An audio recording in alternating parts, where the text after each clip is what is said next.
Hello, আমি তিথি। আজকে একটা খুবই স্পেশাল দিন, কারণ আজকে আমাদের বাড়িতে হচ্ছে চিকেন বিরিয়ানি। কেমন আছেন সবাই? আজকে ছিল উল্টো রথ, আর আজকে আমাদের বাড়িতে নিমন্ত্রণ করা হয়েছে আমার মামাদের। মামারা যেহেতু বিকালে আসবে, তাই সবাই মিলে একটু মেলা দেখতে যাবো। তাই বিকালের মেনু কি হবে সেটা বিকালের আগেই কিন্তু শেষ করে নিতে হবে। আজ আমাদের বাড়িতে হচ্ছে চিকেন বিরিয়ানি, কাটলেট, চিকেন কষা, সাথে মিষ্টি দই, স্যালাড, পাঁপড়, চাটনি তো থাকছেই, ঠিক আছে।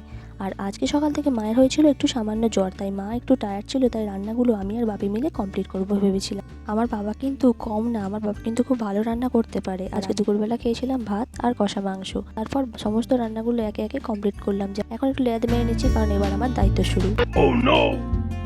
এইগুলো ভাজার দায়িত্ব আমার মধ্যেই এসে গেছে। তো আমি এক এক করে সমস্ত কাটলেট বাবির মতো করেই ভেজে তুলে রাখছিলাম। এগুলো খুব একটা বেশি লাল করতে বারণ করা হয়েছিল, কারণ এটা জাস্ট এখন এক কোট ভাজা হচ্ছে। যখন মানুষগুলো আসবে তখন আরেকবার ভেজে গরম করে দেওয়া হবে। তারই মাঝখানে এখন প্রায় বেজে গেছে 3টের মতো, আর এখন আমরা দিচ্ছি বিরিয়ানিতে চাপ।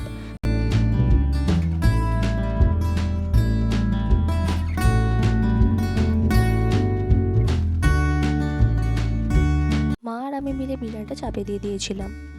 তারপর ঝটপট রেডি হয়ে নিলাম, কারণ এই কিছুক্ষণের মধ্যেই আমরা বেরিয়ে পড়বো মেলায়।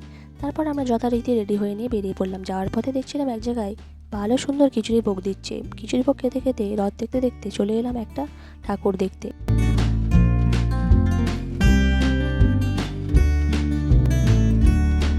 তারপরে সুন্দর সবুজ ঘেরা রাস্তা দিয়ে চলে এসেছিলাম মেলায়।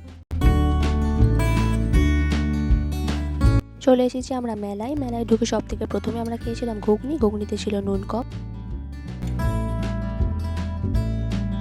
মেলার ভেতর প্রবেশ করতে দেখলাম অত্যন্ত সুন্দর সুন্দর দোকানে খুবই সুন্দর সুন্দর জিনিস। একটা রিং কেনা হচ্ছিল, অনেক টাকা দাম বলছিল, কিন্তু আমরা অনেক কম দামে পেয়ে গেছিলাম।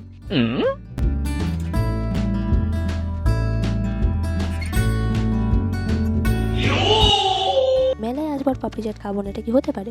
তারপর খেলাম চা। চা খাওয়ার পর একটু জামে পড়েছিলাম। তারপরে আমরা চুরমুর খেলাম। চুরমুর খাওয়ার পরে বাড়ি চলে এসে দেখলাম আমার বোনের কোনো একটা কারণে রাগ হয়েছে। মেলা থেকে আস্তে আস্তে মেয়েটাকে খেপিয়ে পুরো রাগিয়ে দিয়েছিল। তারপর সকলে মিলে সন্ধ্যাটা খুব হাসি ঠাট্টার মধ্যে দিয়ে কাটাচ্ছিলাম। আর তারই মাঝে চলে এসেছিলো আমার দাদা বৌদি আর ভাইপো।